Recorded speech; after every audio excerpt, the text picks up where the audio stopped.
नमस्कार और स्वागत है। आज हम कॉन्डम से जुड़ी आम धारणाओं और हकीकत की गहराई में उतर रहे हैं। हमारे पास इसके लिए दो बहुत अलग तरह के स्रोत हैं जी। एक तरफ है संयुक्त राष्ट्र जनसंख्या कोष यानी UNFPA और WHO की एक बहुत विस्तृत रिपोर्ट जो विज्ञान और डेटा की बात करती है। और दूसरी तरफ एक ऑनलाइन न्यूज़ लेख है जो उन छोटी छोटी गलतियों पर बात करता है जो हम सब असल जिंदगी में करते हैं। बिल्कुल। तो आज का हमारा मिशन है इन दोनों दुनियाओं को जोड़ना, मतलब लैब में जो परफेक्ट कॉन्डम बनता है और असल जिंदगी में उसके इस्तेमाल के बीच जो एक खाई है उसे पाटना। सही बात है। और ये समझना जरूरी है कि ये चर्चा सिर्फ बीमारियों या अनचाहे गर्भ से बचने के बारे में नहीं है। हाँ, ये स्वास्थ्य को लेकर एक समझदार और सकारात्मक नजरिया अपनाने के बारे में है। जैसा कि हमारे स्रोत बार बार कहते हैं, ज्यादातर समस्याएं जानकारी की कमी से पैदा होती हैं, प्रोडक्ट की खराबी से नहीं। रखने के लिए सबसे कुशल और उपलब्ध तकनीक है। ये बहुत मजबूत शब्द है। और ये सिर्फ कहने के लिए नहीं है, इसके पीछे बहुत सख्त क्वालिटी कंट्रोल प्रक्रियाएं हैं।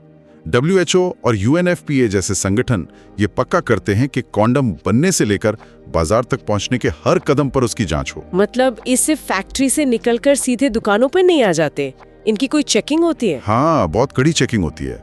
कॉन्डम लाखों की संख्या में बैच में बनते हैं और हर बैच से कुछ सैंपल लेकर टेस्ट किए जाते हैं। अच्छा। पहला टेस्ट होता है छिद्रों से मुक्ति का। हर एक कॉन्डम को इलेक्ट्रॉनिक तरीके से जांचा जाता है ताकि ये पक्का हो सके कि उसमें एक भी छेद ना हो। अच्छा, तो वो जो मिथक है कि कॉन्डोम में छोटे छोटे छेद होते हैं जिनसे वायरस निकल सकता है, वो तो यहीं खत्म हो जाता है। बिल्कुल, वो पूरी तरह से गलत है। दूसरा टेस्ट है फटने की क्षमता का। वो क्या होता है? इसमें कॉन्डम में हवा भरी जाती है, ये देखने के लिए कि वो फटने से पहले कितना दबाव और खिंचाव झेल सकता है। आप हैरान होंगी, एक अच्छी क्वालिटी का कॉन्डम एक छोटे गुब्बारे की तरह काफी फूल सकता है। वाह। और आखिर में पैकेज की भी जांच होती है कि वो ठीक से सील है या नहीं, ताकि अंदर का प्रोडक्ट सुरक्षित रहे। तो अगर टेस्टिंग इतनी सख्त है और लैब में ये इतने मजबूत हैं, तो फिर असल जिंदगी में ये फटते क्यों हैं, है ना? यही तो सवाल है। हाँ बिल्कुल, लोग लगातार शिकायत करते हैं। कहानी में कहीं तो झोल है। और यहीं पर हमारा दूसरा स्रोत न्यूज ट्रैक का लेख तस्वीर को पूरा करता है।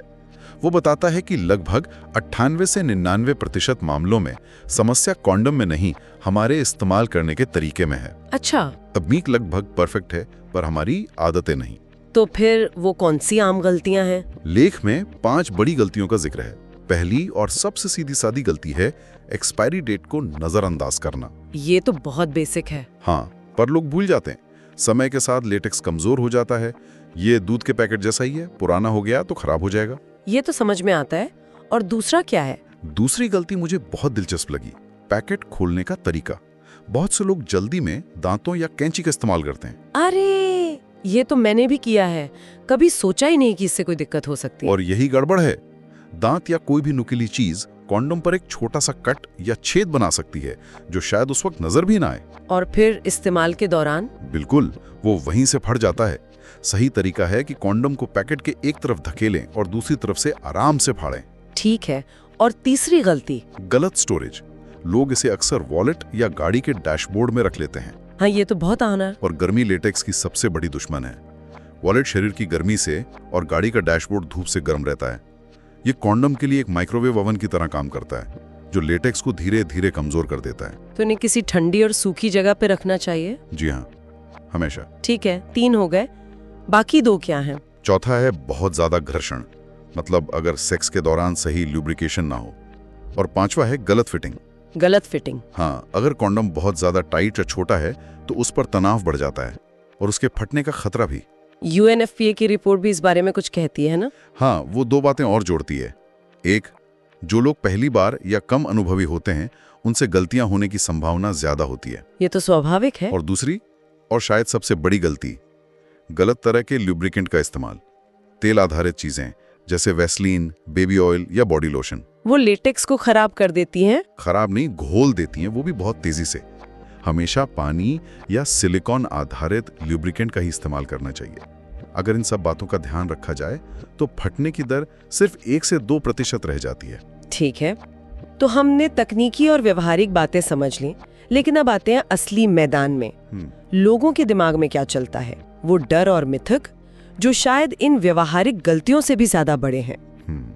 सबसे पहला, यौन सुख। आम धारणा है कि कंडोम से मजा कम हो जाता है। ये शायद सबसे बड़ी मनोवैज्ञानिक बाधा है।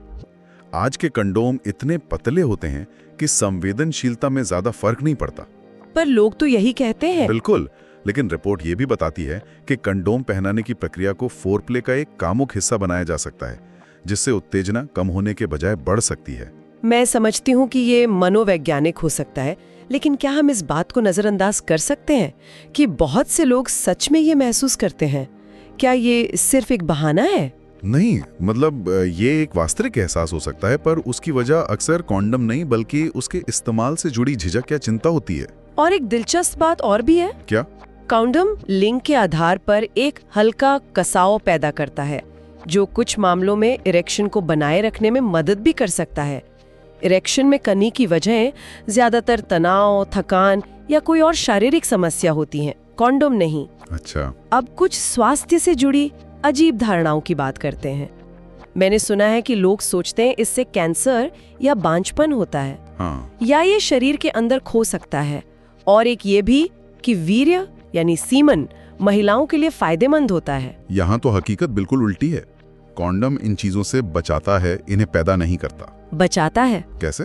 कई STIs अगर उनका इलाज ना हो तो बांझपन का कारण बन सकते हैं, तो कॉन्डम असल में बांझपन से बचाता है। और गर्भाशय ग्रीवा के कैंसर का मुख्य कारण HPV वायरस है, कॉन्डम उससे भी बचाता है। और शरीर में खो जाने वाली बात, वो तो सुनने में ही डरावना लगता है। लेकिन ये शारीरिक तौर पर मुमकिन ही नहीं है। योनि एक बंद थैली की तरह है, जिसका अंत गर्भाशय ग्रीवा पर होता है, जो बहुत छोटा होता है। कॉन्डोम उसमें से गुजर ही नहीं सकता। तो ये डर बेबुनियाद है। बिल्कुल।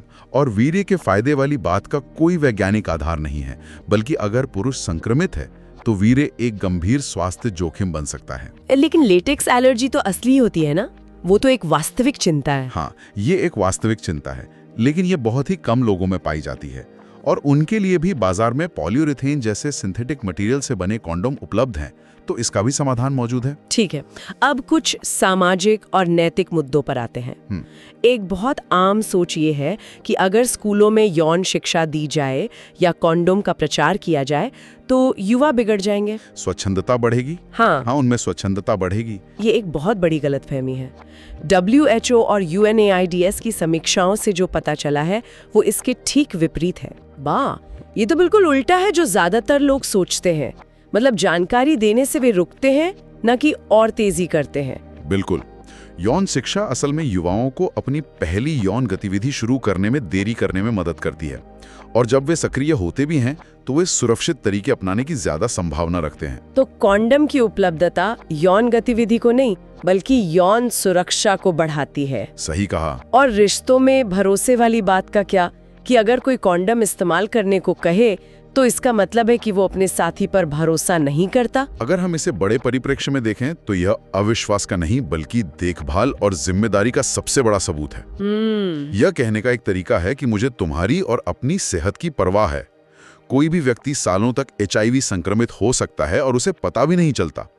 तो यह भरोसे के बारे में नहीं बल्कि समझदारी और एक दूसरे की सुरक्षा के बारे में है। और आखिर में कुछ से अजीब बातें, षड्यंत्रकारी सिद्धांत। हाँ, कॉन्स्पिरेसी थियोरीज, जैसे कि ये विकासशील देशों की आबादी कम करने की कोई विदेशी साजिश है, या कॉन्डोम में जानबूझकर HIV वायरस डाला जाता है।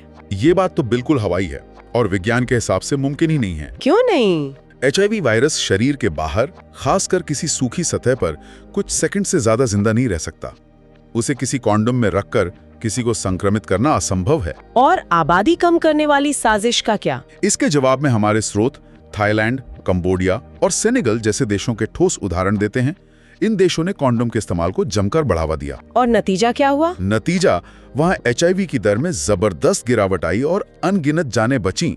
ये तथ्य इन साजिशों की कहानी से बिल्कुल उल्टी तस्वीर दिखाता है। तो इन सब का क्या मतलब निकलता है? इन सभी स्रोतों से एक बात तो साफ है। क्या? जब सही तरीके से और लगातार इस्तेमाल किया जाए तो क्वालिटी टेस्टेड कॉन्डम अनचाहे गर्भ और बीमारियों के रोकने में बेहद असरदार होते हैं। बिल्कुल। और ये भी साफ है कि इसके इस्तेमाल में जो रुकावटें हैं वो तकनीक की वजह से कम और डर, शर्म और गलत जानकारी की वजह से ज्यादा हैं। समस्या लेटेक्स में नहीं, हमारी सोच में है। हाँ बिल्कुल। तो ये सिर्फ एक प्रोडक्ट के बारे में नहीं है, ये शिक्षा और बातचीत के बारे में है। सही है। हाँ, और इससे एक जरूरी सवाल उठता है। क्या सवाल?